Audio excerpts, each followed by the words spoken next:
Hey, welcome to the Mahina Cardigan Knitalong. And with every good knitting project, especially with a garment, we're going to start with swatching. So it's swatching day. It's cast on for swatching, which is truly the beginning. I'm going to get on my soapbox a little bit and we're going to talk about why it's important to swatch and how your mileage may vary and my swatching journey. And it was a little bit of a journey with this particular yarn and and the pattern gauge that it calls for. So before we dive into that, I want to thank some new patrons that have just joined in the last couple of weeks.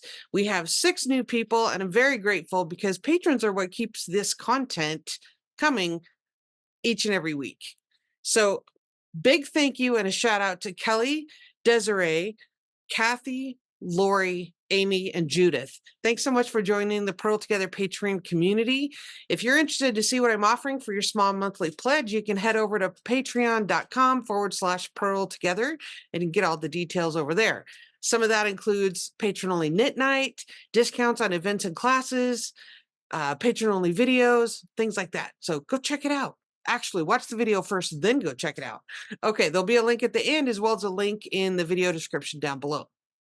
So if you're new to this, we're knitting the Mahina cardigan designed by Allison Green, and she is a fantastic designer that's part of the Barocco yarn team.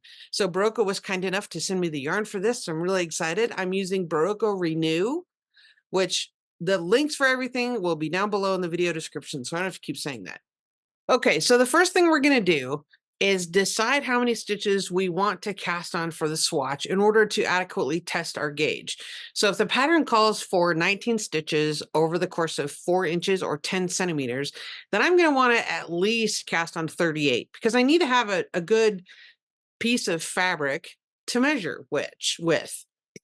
At least cast on, 19 and half of another section. So whatever that would be, maybe 28 at least. But I go ahead and cast on a full 40. And in this situation, the reason I did that, actually I cast on 42, because if you take a look at the pattern and look at the lace, that is a multiple of 8.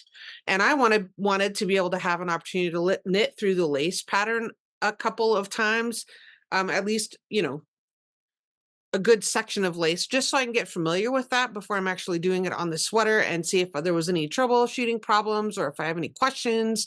It's all very straightforward, but I like to knit through that as well as the stockinette section. And we'll get into why, and I'll show you why.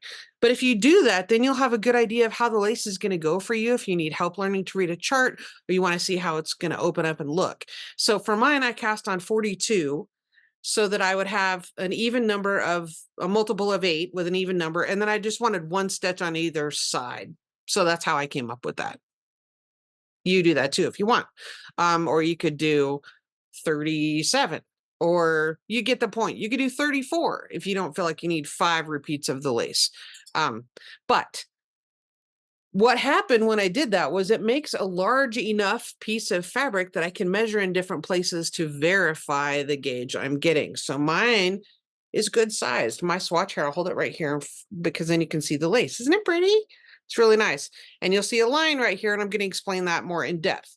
Okay, but I chose to cast on 42, and I started with a US size 7 or 4.5 millimeter needle, which is what the pattern calls for. So I normally start with the designer's listed needle size, but that's all that is. I mean, that's what Allison used to knit her sample sweater with, and that's what the designer used. That doesn't mean that's going to work for me.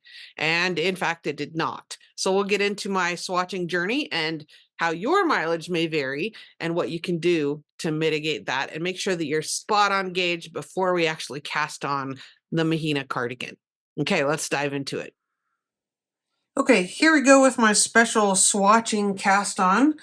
I'm going to go ahead and go through this here for you so everything's all in one place, but if you'd like to see it a little bit slower, I do have a video just for this particular technique, and I'll put the link for that up above or in the video description down below. So what I'm going to do here is just make a little bit of just a little loop, and I have the tail here, and I'm going to have that going towards the top away from me, and that tail is over, it's on top of my working yarn that's coming from the ball or from my cake. So then I'm just going to put my needle up in here like this. Okay. And again, the tail is going this way. And then I'm just going to do the thing where I grab it and have the slingshot triangle kind of thing. So if you do your long tail cast on that way normally, then that will be familiar to you. So we're going to tip your yarn toward your thumb or toward your body, go around and up through the middle, then go around the whole thing, both strands, and then do a yarn over with your index finger, the part that's over your index finger. Okay, that casts on 2 stitches every time you do that maneuver. So we have our beginning loop and then plus the 2 stitches I just did. And it will kind of twist a little on the needle as you go. So we'll straighten all that out at the end. So we're going to go, again, we're going to go toward your body or toward your thumb, up through the middle, all the way around the whole thing on the outside, and then do a yarn over closest to your index finger. Okay, let's do that a couple more times. Toward your thumb, up through the middle, all the way around the whole thing, yarn over. Toward your thumb, up through the middle, all the way around, yarn over. Toward your thumb, through the center, all the way around, yarn over. Okay, we're going to do this for as many stitches as you need. I'm casting on my swatch for this particular sweater with a US size 7. It's a 4.5 millimeter. So I'm starting with the needle size that the designer recommends, knowing that I may have to change. So I'm just going to continue casting on. I'm going to do 40 for my swatch because I want to have a big enough swatch to measure adequately. So let's carry on and I'll show you what my cast on stitches look like at the end. All right, I've cast on my 40 and you'll notice that things are a little tight. I did it a little too tight, so I can either take it off and do it again or just kind of struggle with it. Be careful when you count that you are counting the yarn overs as a cast on. So you're going to have to it gets twisted on me every time I do this, but just kind of work it all back together so that your cast on edge is straight. All right, now what I'm going to do, since you may or may not have a yarn over on the last stitch, but that's okay.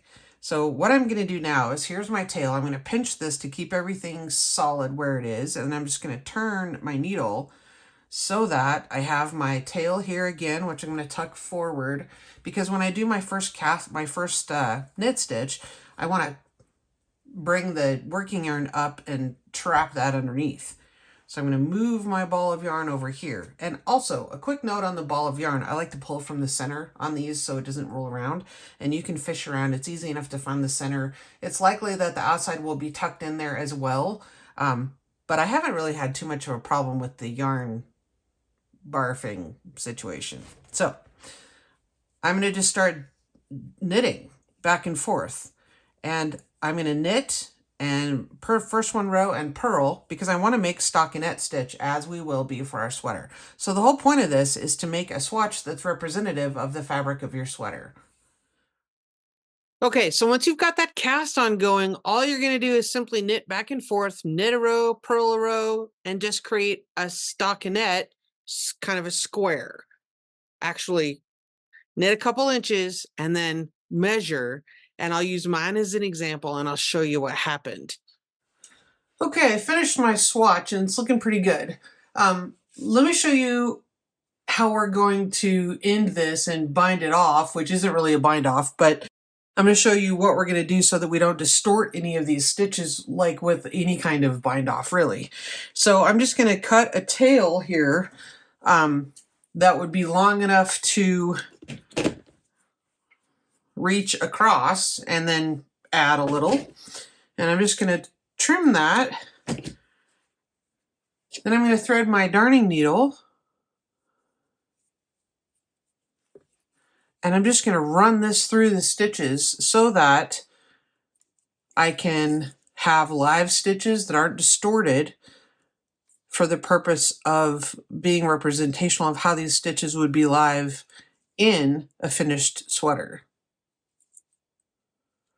So I'm just going in on each of these stitches as if to purl with my darning needle that's threaded through the tail, and we're just going to get the needle off that way. And then I'll show you the comparison between the two ends, the cast on and this ending bind off.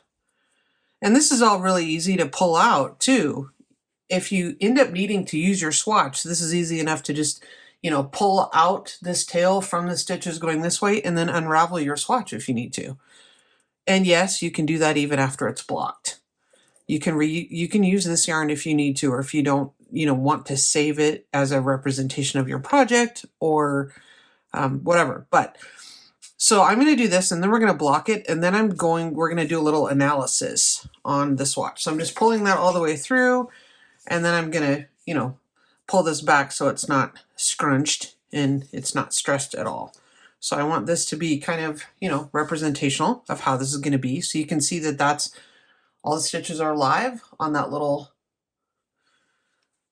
yarn going through. And same way here, see, the way that we did that cast on, it just puts a, you know, a foundation there for those stitches to be live on that piece of yarn that's going perpendicularly.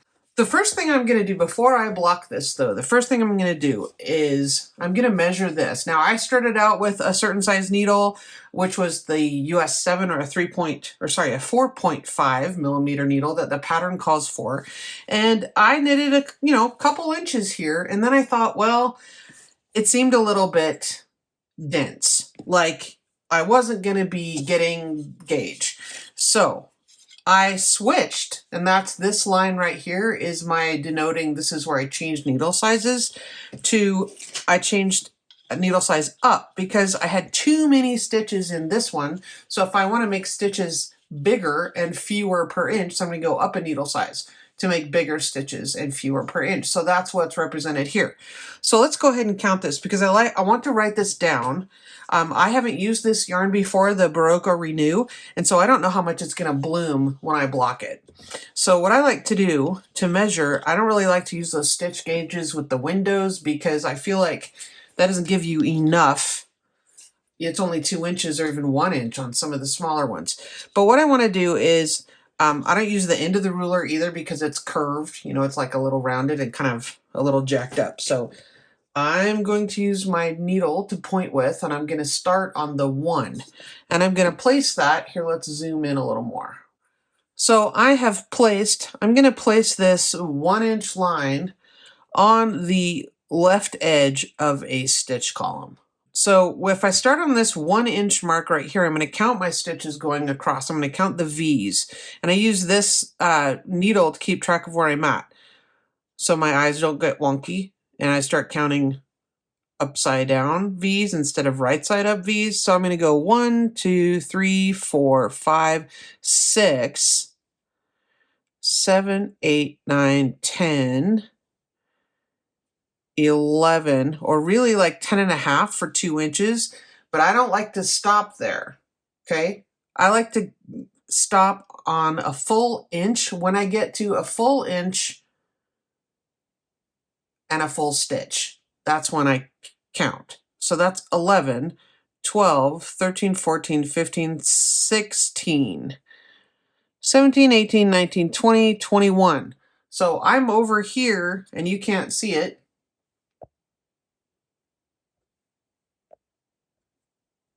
Let me zoom out here. I got 21 stitches over here at a full 4 inches. Okay. So from the 1 inch mark to the 5 inch mark, which I've got 21 stitches, that is 2 full stitches more than the pattern calls for. You can see why I changed needle sizes. I don't think that this yarn is going to bloom enough to account for a half a stitch per inch bigger. And you might say, well, that's not that big of a deal. Let me show you why it is and why you want to get this right. So if using this 4.5 millimeter, I got 21 stitches in 10 centimeters or 4 inches, right? Okay, that's what I have. Let's do the math and see how many. Let's divide this by 4, and that would be 5 1/4 stitches per inch, right? 5 1/4 stitches per inch. But the pattern calls for 19 stitches over the course of 4 inches. If we're 2 stitches off over 4 inches and you have a bust measurement of 40, you're going to be 20 stitches off over the whole circumference of the body of the sweater. That's a lot. If you're 20 stitches off, that's 4 inches wrong on your pattern. Do you see what I'm saying? So a little tiny margin like that can compound exponentially, and then you're knitting the wrong size. So I hope that makes sense. Drop a comment down below if that doesn't. So, all right, that was with that needle. So let's go up here and measure here now. Let's do the same thing and measure here. So a US 8 is a 5mm needle. And let's do the same thing. Let me get my little needle back so I can count. And I like to measure, like I said, over enough span so I'm getting a more accurate count.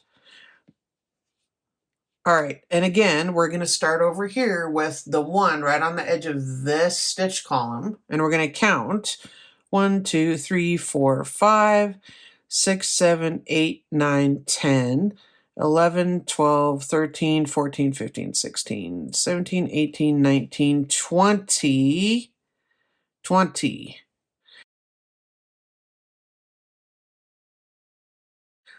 So I am still off by 1 stitch over this 10cm span. However, I like the fabric that gave me. So what I'm going to do is make a note of that. I'm going to write that down. 5mm gives me 20 stitches in 4 inches, or that's 5 per inch. Okay, I'm still a 1/4 stitch off from what the gauge the pattern recommends, but that's still better. I'm getting better. I'm improving here. Rather than going up to a size 9 though, I personally don't really want to go up to a size 9 because I feel like that would make too drapey and loose of a fabric. I really like the fabric that this has, which is why I continued to knit through the lace section. So I went ahead and knitted, let's see, 1, 2, 3, 4 full repeats of the lace section, actually 5. And I did the body chart, not the arm chart. So, but the reason I did this is because I wanted to kind of troubleshoot if I was going to have any trouble with the lace. I wanted to see how the pattern was going to look with my chosen yarn and needle. And I wanted to just have a preview of how this was going to look. And I also want to block it now and see how that's all going to come out. So let's go do that. Let's go block it. Okay, all I'm doing here is putting my swatch in a sink with lukewarm water, and I'm going to let it sit for about 20 minutes.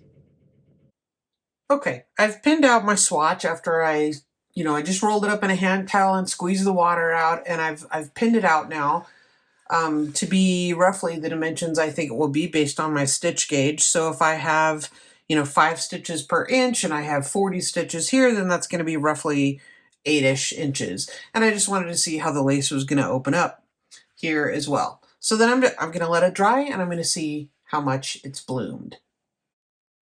Okay, so a really interesting thing happened here. This yarn bloomed a whole lot more than I anticipated. So what ended up happening as a result of that is my first section, which was the US size 7 or the 4.5mm, my first section ended up blooming way more. So this ended up being fewer stitches per inch than I needed. So over the course of my 4-inch or 10cm span, I had fewer stitches than I needed for both of these sizes because the yarn bloomed up more than I anticipated at all, which makes a lovely fabric. I mean, it feels fantastic. But as a result of that, I had too few stitches, and then my sweater would end up being bigger than maybe I want. So it's important to try to get gauge. So because of that, I went down a needle size. Okay, I've made another swatch with a US size 6 needle, and I've pinned it out vertically, but I don't want to stretch it at all. I just want to see what the fabric's going to do when it blooms. I don't want to pull it at all. And now I've measured again, and it's right on the money, I think, 19 stitches per inch, so or per 4 inches or 10 centimeters. So I'm going to measure again. Again, I'm going to measure from the 1, and I'm going to measure across to the 5. So I have a good 4-inch sampling. 2, 3, 4.